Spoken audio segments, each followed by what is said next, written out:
Babylon was the first civilization on Earth to have a written legal code. The original carved stone is an astonishing relic. Lost for hundreds of years, it would emerge in the late 19th century, a stone engraved with one of the most important legal documents of all time. 1,200 years before the Israelites were taken captive, a Babylonian king had this stone carved with the laws that bear his name, Hammurabi's Code. These writings can be read as precursors to the legal code in Exodus, Leviticus, and Deuteronomy. In societies where knowledge and law is transmitted orally and dealt with orally, precedent is terribly important. But when it got written down, the people who wrote it down had immense power. Hammurabi's Code has influenced nearly every civilization since Babylon. Today, even some of its more primitive methods of judgment survive virtually intact. Hammaurabi described a ritual called the ordeal, a painful, even deadly test of guilt or innocence. In some remote Bedouin tribes, the ordeal is still practiced, much as it was in the time of Hammaurabi. In this rare footage, a holy man called the Mubashi will judge the accused by examining their tongues after they lick a red-hot iron spoon.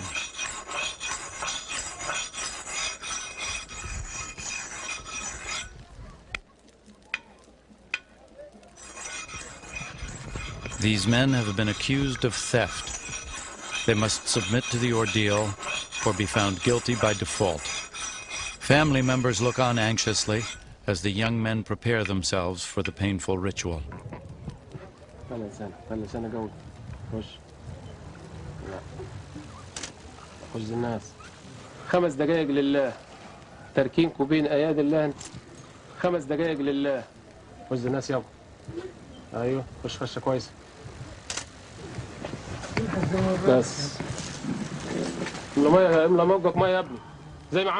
Water doesn't ease the pain.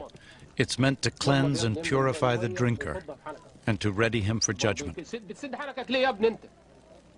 The holy man prays and then examines the singed tongues, seeking a sign from God. Only the Mubashi can divine guilt or innocence, and he alone will determine the men's fate.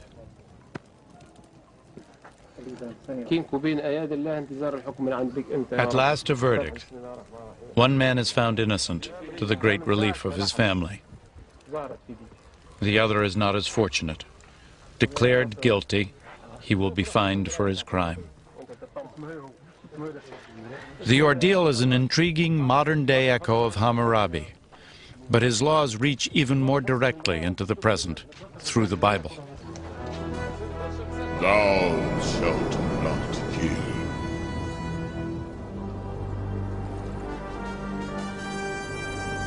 Thou shalt not bear false witness against thy neighbor. The Ten Commandments, the foundation of biblical law, and yet only the beginning of a complex set of codes and covenants central to the Old Testament.